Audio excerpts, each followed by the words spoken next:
Hey guys, welcome to the Star Wars Weekly Podcast. Today we're going to be talking about Book of Boba, Episode 4.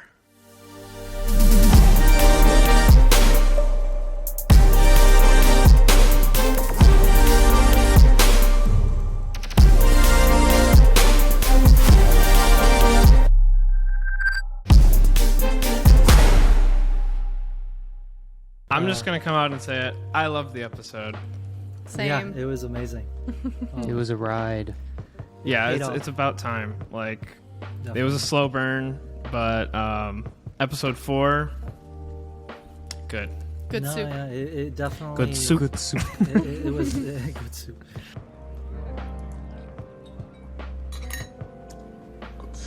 We're finally getting all the pieces together, set up for that going to war thing that Boba keeps talking about.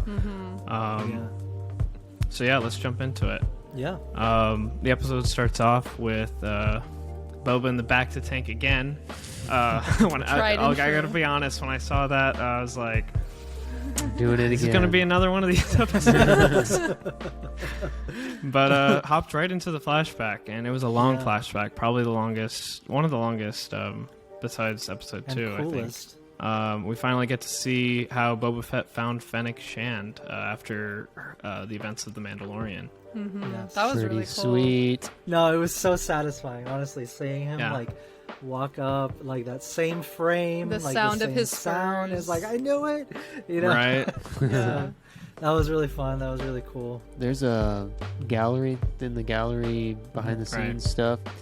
There's a clip of Dave Filoni and Jon Favreau talking about that moment, and they're like, "Do you think they're gonna know if it's Boba Fett?" Of course. Yes, yes. It's the only character that ever had that sound when he walked. Boba takes Fennec to the cyberpunk Ripper dock to get fixed up. The tattoo parlor. I was Yeah. totally getting cyberpunk vibes from that scene. Definitely. You know, so I- I was against it the last episode, but this episode it just seemed right for some reason. Yeah. Yeah. So I'm coming around on the cyberpunk kids. It I think it makes just sense. needed to be fleshed out. Yeah. That No, part yeah. makes sense. I mean, Star Wars is no stranger to cybernetic enhancements No, of like course. General Grievous or Vader. It just feels a bit odd on Tatooine, especially leaving it exposed to the elements like that. I mean, Yeah. sand. Everyone knows sand and mechanical stuff don't go well together. Why do you think Vader hates sand so much? Besides the obvious, but yeah. But it was okay. It wasn't too much in this episode. If it still feels a little weird, I think it's just because it's just being introduced. It's we've seen cybernetic enhancements before, but not in a not recreational. I mean, if we had the opportunity these days, would you all Oh do yeah, it? people would be doing it left and I right. don't know. I don't know. I don't know if I I'd think do I it, would but do I it. know. A big old robot penis. Should we get your wife on the show to see what she thinks about this? The only Did y'all notice that the surgeon, I'm gonna call him a surgeon, was Thundercat. He's a really famous artist. He's a Okay. bass player, and he's actually performed with Ariana Grande and stuff like that. Oh, That's really didn't cool. know that. No, yeah. Cool. There's a lot of cameos in this show that obviously not necessarily Star Wars people, but it's oh, that's cool. Yeah. See, I'm totally fine with that. I didn't know who Yeah. he was because he's not A-list or anything. Yeah. And I was cool with it. I mean, It's if you know, you know. No, but yeah, it's a not cool surprise. Yeah. Yeah, it doesn't take away Yeah. from anything.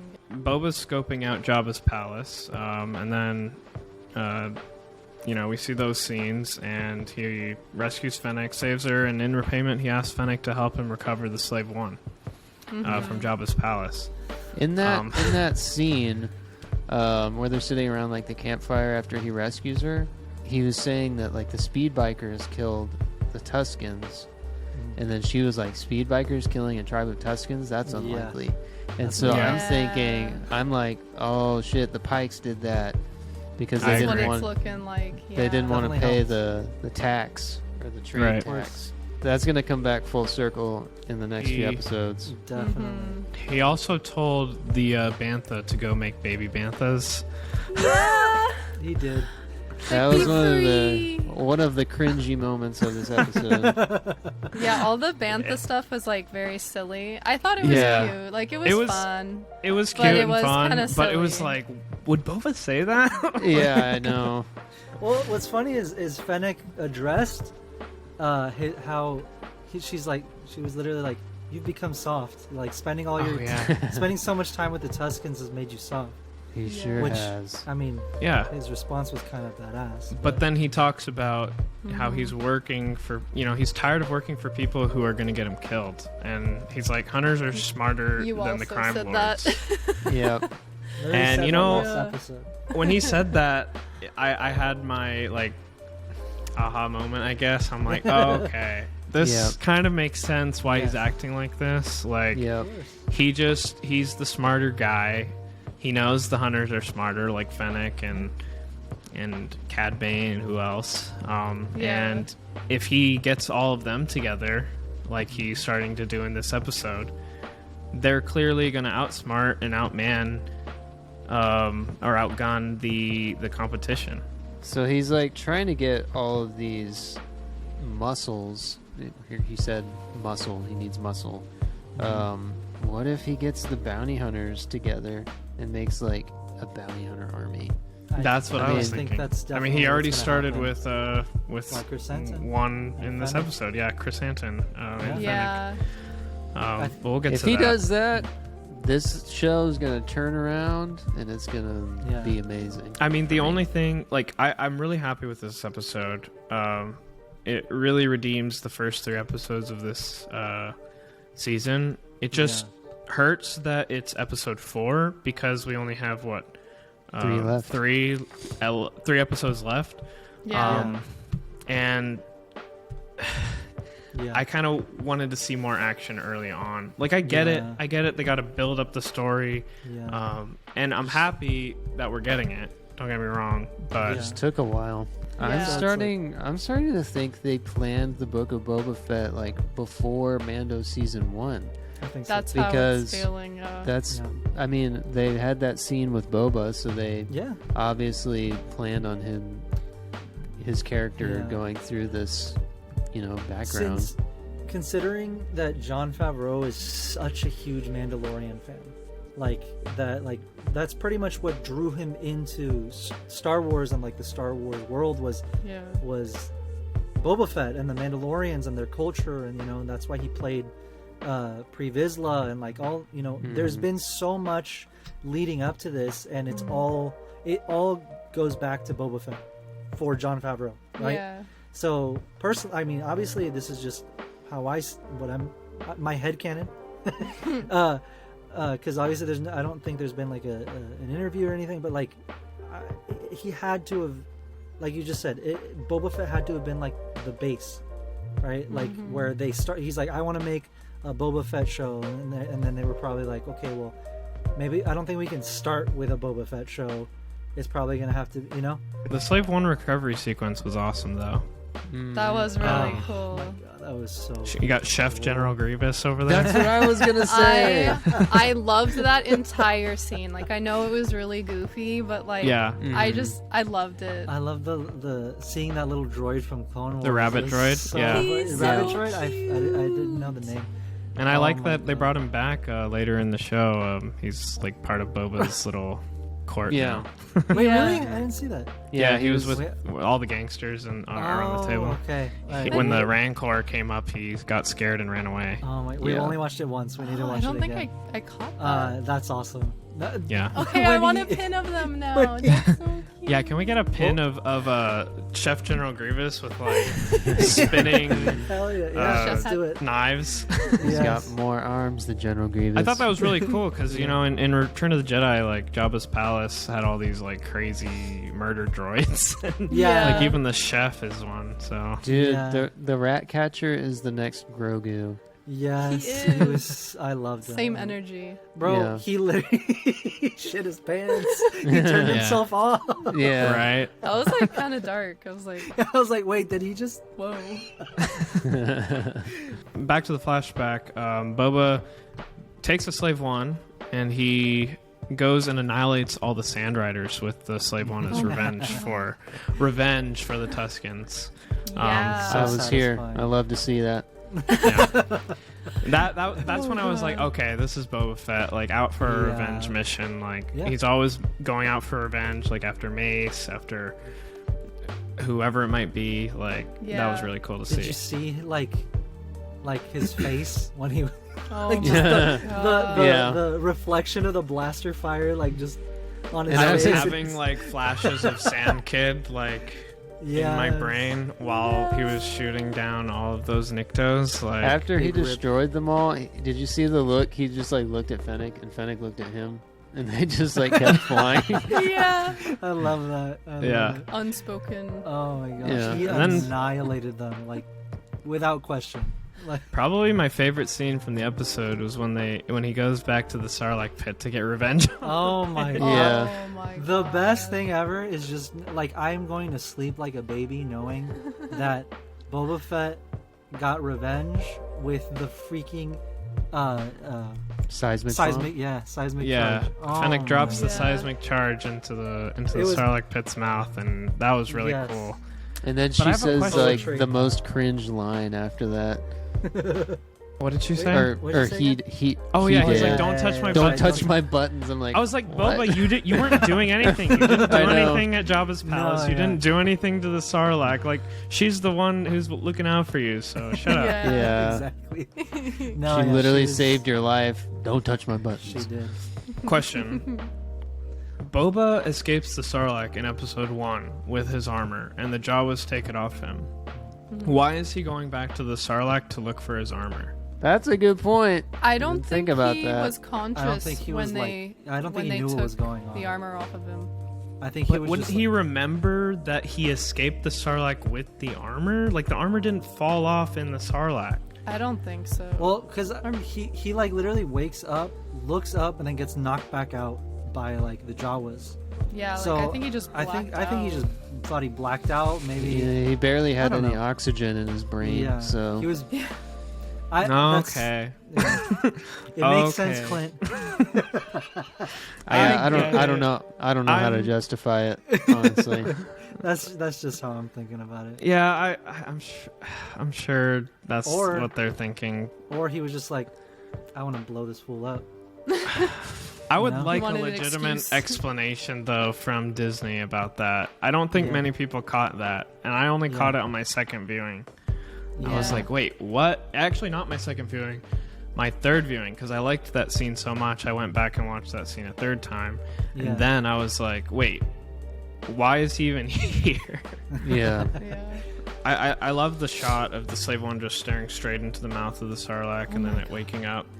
That Yeah, gave it me just so attacks much it. anxiety. Like The seeing physics the ship like that, like the facing physics down. of the ship like didn't make sense to me, and I'd never seen it like that. I never imagined that ship could do that. Yeah. So that was pretty cool.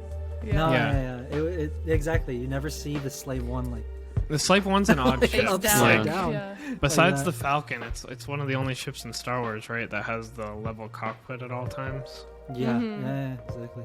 Yeah. That was Um, really cool. After that scene, Boba Fett talks with Fennec again about, how he wants to rule with other hunters through loyalty, and he talks about like picking up Fennec. She agrees to, help him out because she sees his vision. So yeah, I mean, I know we touched on it earlier, but that was really cool. He saw the whole Tusken dynamic with the family dynamic, yet they're still like warriors and stuff like that, and I think that's what he wants, like them looking out for each other. Boba wakes up from his back to flashback finally, and he's finally fully healed. He's done with the back to tank. No more back. So I don't up. know if that means we'll still get Put flashbacks that in the because he's done, garage. but that's pretty dope. Yeah, he ended episode 3 with "Let's Go to War." He ends did. episode 4 with "Let's Go to Let's War" go to as war. well. So I'm like, please, just let's go to Just- war now. Let's go to Come war. on. Yeah. But Boba heads to Garsa's cantina, and he finds Chrysanthemum. And we see Chrysanthemum just like sitting there, like scowling at the Trandoshans, because we all know Wookiees hate Trandoshans. Yeah. He's just like, he just wants to pick a fight. So Boba comes over and he sees Chrysanthemum in the middle of a brawl with the Trandoshans. Wow, I totally forgot about that history. I was like, why is he just like destroying these So random mad. Trandoshans? Yeah. Because they skin them for Yeah. sport. All right, Right. Yeah. it all makes sense now. Yeah. So I would be interested to see if Boba recruits Bosk and he has Chrysanthemum on payroll. Right. That's exactly what There's gonna be some beef. Black Chrysanthemum's beating up on these Trandoshans. He gets to the last one, and he's about to rip the dude's arms off. And Garsa comes in. She gives this whole long spiel about how he was a gladiator, how he's a champion, how he's a boss, basically. And she's like, you can put your tab on me. Like, don't worry about paying if you just let him go. And Chrysanthemum just doesn't care at all, and he rips off the guy's arms, and you know, he just drops the money Worth it. into the Mic drop. Twi'lek's hands, and that was cool. That's Chrysanthemum. That's from the comics. Chrysanthemum we needed to see. And Max Rebo for sure lives because Garsa goes, "Hit it, Max." I Yes. loved that. And he hit it. Yeah. And he hit it. So Boba hires Chrysanthemum, and he goes and sets up a meeting with the other local crime lords in Mos Espa to form an alliance with them to take down the Pikes. That scene was pretty cool. Them all sitting around the table. And then, yeah, go ahead. No, yeah. Did you guys notice, like, he's starting to develop, like, the mob boss hand gestures? He was, Did like, you hear doing the- this, and I was like, what is going on? Yeah, he was like talking with his hands. Yeah. But, Did like, you hear that's the mob boss music? It Yes, had like Godfather style music in that it scene. was so That was cool. awesome. Like I heard the music, and then I saw him do this, and I was like, what the hell am I watching? Yeah. crossover. But, like, in the best way. I yeah, loved it. I loved fit. It fit. You Yeah. come to me. Yeah. It's the same energy. And then they're all like denying him at first, and then the Rancor goes and like slaps the Yes. gate, Yeah. and they all like just jump up and like Yeah. freak out. I'm surprised they sat back down. I would have been out of there. Yeah. I'm like, know. fuck that. I'm not Knowing eating here. Java, I would be done. Yeah. Yeah. No, Um, imagine getting threatened with a Rancor. Yeah. Yeah. Flexed on Yeah. with a Rancor. If that Um, trap had been like the size of that whole grate, that door, he could have killed everyone important in Mos Yeah. Espa right Yeah. then and there. Yeah, he could have. And they knew that. I am the captain. The crime lords eventually agreed to his terms that he'll take care of the Pikes as long as they remain neutral. If the Pikes approach them to betray him. So Uh, Which is probably gonna happen. I think everyone's gonna betray him. I think exactly. Yeah. Yep. Yeah. But then there's gonna be like this crazy battle with like a few bounty hunters, I bet, and then just a ton of muscle. Like Fennec and Boba Fett are talking at Jabba's palace after the crime lords leave, and she mentions that they need to buy muscle for the upcoming war. And you know, Boba Fett's a successful bounty hunter, so he has a lot of credits lying around. And then as the episode closes, we hear Din Djarin's theme. Bro. So,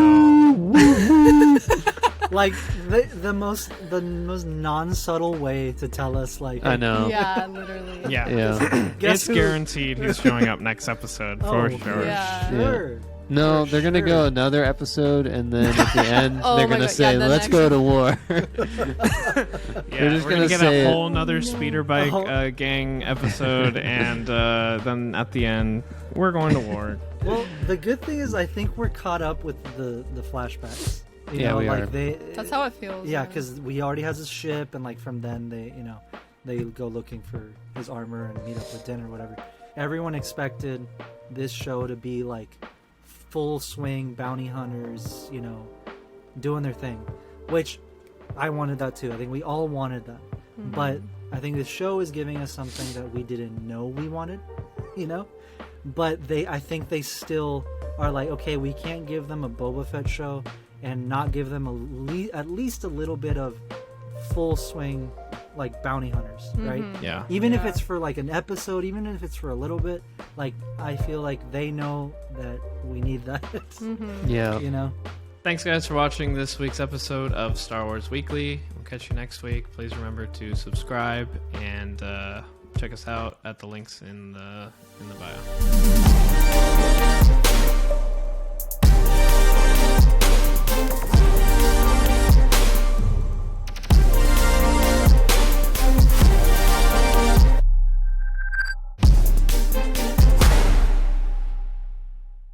Hey everyone, I hope you enjoyed that latest episode of our podcast. I just wanted to come on here because we are sponsoring today's episode with our brand Punch It Chewie Press. Eric Hell and I make fan art inspired by all things Star Wars, and of course we had to do a Book of Boba Fett collection. So I'm going to show it off right here. Here is our most recent collection inspired by the Book of Boba Fett. If you want to learn more, you can check out the link in our description. Thanks!